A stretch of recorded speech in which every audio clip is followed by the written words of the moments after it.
primeiro turno foi ótimo, né? O Thiago muito bem, 19 jogos, só 11 gols sofridos. O segundo turno tem um jogo a menos ainda e já tem 25 gols sofridos, mano. O que você acha que aconteceu para o Angu desandar dessa forma? O que aconteceu, eu acho, Getúlio, é que a equipe do Vasco ela é uma boa equipe, mas os outros times eles começaram a se reforçar, né? E aproveitaram quando houve aquele momento do mercado que você tem a oportunidade de fazer as contratações. O Vasco praticamente não trouxe ninguém. O Vasco não fez nada. O Vasco hoje tem uma SAF, mas a SAF não tomou decisão nenhuma. Uma coisa que é muito, assim, eu acho que é importante lembrar, Getúlio, o Vasco ficou de 1 a 2 meses sem treinador. Eu não tenho certeza. E isso é uma coisa muito ruim, os jogadores ficam totalmente fora, né? Você sabe que já foi jogador. Sim. O treinador bom ou ruim, você tem que ter o treinador. Aí você traz um interino de outro time, não dá certo, aí você pega o interino do teu próprio time, né, da comissão técnica, e coloca. E a pessoa que foi disse que não queria ser treinador. Então, é toda essa situação que fez com que o Vasco, eu acho que perdesse o embalo. E a gente tem que lembrar também do Zé Ricardo, né, que acabou saindo, e a campanha que o Vasco fez no primeiro turno se deve muito ao trabalho do Zé Ricardo, que ainda continuou um pouco depois que ele saiu, mas tem um momento que o negócio começa a fugir do controle. Então eu acho que o Vasco demorou muito a tomar uma decisão. A gente não viu isso nas outras SAFs. O Botafogo contratou um treinador, contratou de 10 a 12 jogadores. O Cruzeiro a mesma coisa, trouxe um treinador competente e trouxe jogadores também.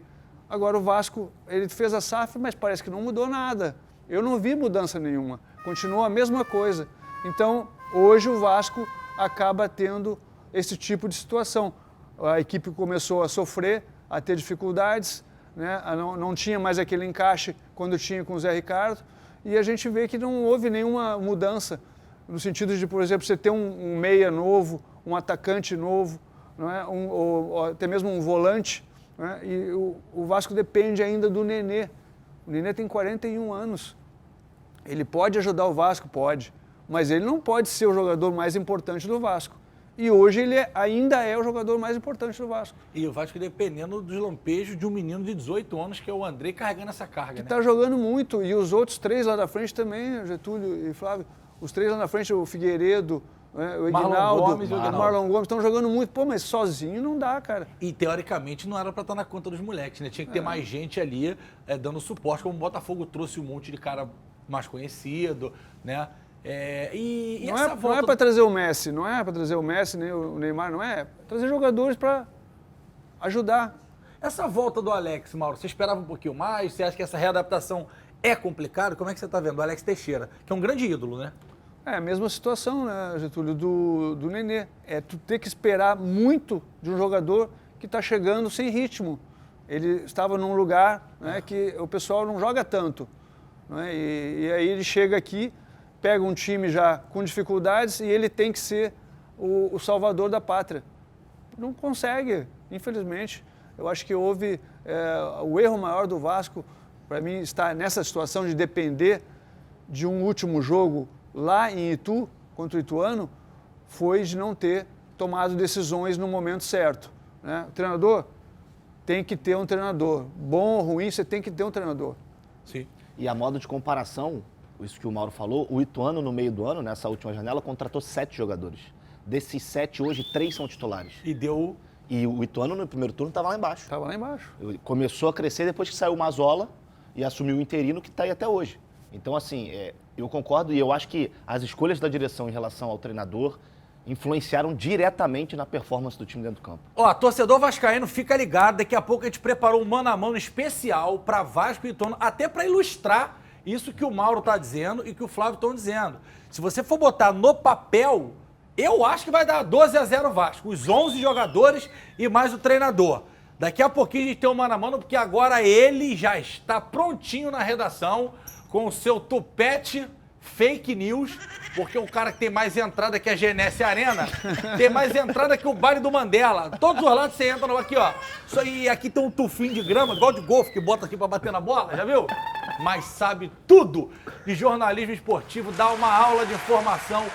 Igor Dorileu, o nosso chefe da Tropa do Calvo. Tá todo mundo curioso para saber, o Vasco já tá treinando lá, não treinou, como é que estão as coisas, como é que tá a expectativa, o ambiente do Vasco. Traz pra gente, que acho que é o principal jogo do final de semana, né? Então, a gente tá curioso para te ouvir, Dorileu. Boa tarde, jovem.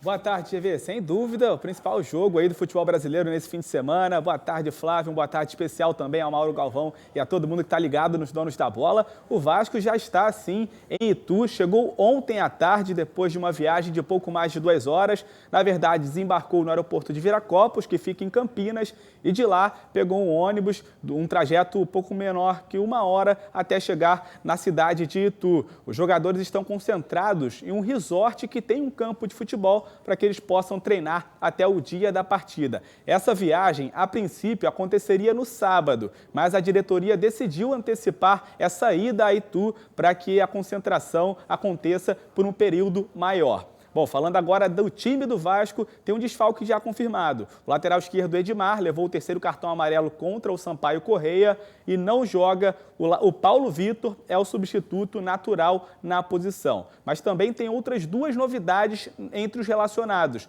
O atacante Raniel e o meia Luiz Henrique. Eles que ficaram de fora de 2 partidas por conta da confusão no jogo contra o Sport. Nessas imagens que a gente está vendo, o Raniel tirou a camisa, foi comemorar. O Luiz Henrique também foi quem tacou a cadeira para o alto ali depois dessa comemoração. Eles foram punidos em 2 jogos, cumpriram esse gancho e podem retornar agora para essa decisão. O Raniel, inclusive, que é o artilheiro do Vasco nessa Série B, com 10 gols. O vice-artilheiro é o Andrei, com 8. E havia uma preocupação especial com ele, porque ele vem convivendo com dores no tornozelo, mas treinou normalmente durante a semana, fez o tratamento e vai para essa partida. Um garoto de 18 anos, como vocês disseram, que tem sido uma das principais peças desse Vasco na Série B do Campeonato Brasileiro. Bom, o clima vai ser de decisão no estádio Novelli Júnior, em Itu. Ingressos esgotados, mais de 15 mil pessoas devem estar presentes,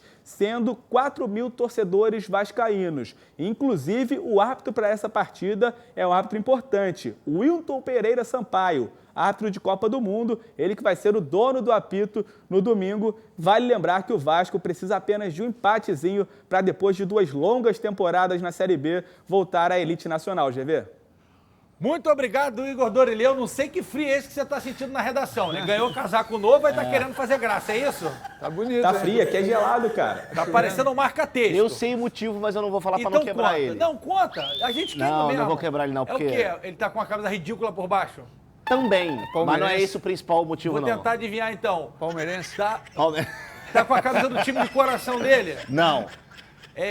Pegou emprestado o casaco do Thiago? Não, porque O não é motivo é que tá cabeleireiro. frio na redação, meu amigo, só isso. Deixa eu ver sua camisa de baixo aí, Dorileu, então, por favor. Caraca. Aqui, ó, camisa branca, neutra. Eu vou abrir para não fazer propaganda. Ó. Isso não é Você bobo, tava não. na academia, porque essa camisa é a camisa de malhar. Ô, Não, senhor. Não é possível, o cara veio direto da academia, bota de novo essa camisa feia sua aí por baixo. É linda porque é da Adidas, que é maneiro. Sim, bonito. O cara veio trabalhar com camisa do personal dele emprestado, né? Proteção. Não é possível, Tá meu. frio, ó. Olha a galera aqui atrás, ó. Ele não sente frio porque Ou seja, muito produto. Mas a galera de trás, ó, todo mundo de casaco, ó. Johnny tá com frio. Iago tá sem casaco. Pedro com frio. Você Thiago tá tirou com agora, frio tá o aí, casaco até Dorileu? agora. Você tá com frio aí, Dorileu? Quer uma dica? Tô. Pra Fala aí. aquecer? Deixa isso pra lá. Obrigado, Dorileu. Obrigado pelas informações, meu querido. Olá, jovens. Olha só. Assistiram, se divertiram, comentaram, cornetaram. Ok. Agora você não pode esquecer de ativar a notificação, de compartilhar e de dar like nos vídeos, cara. Sabe por quê? Se não fizer, já sabe, né? Cega ele, vovó. Tchau.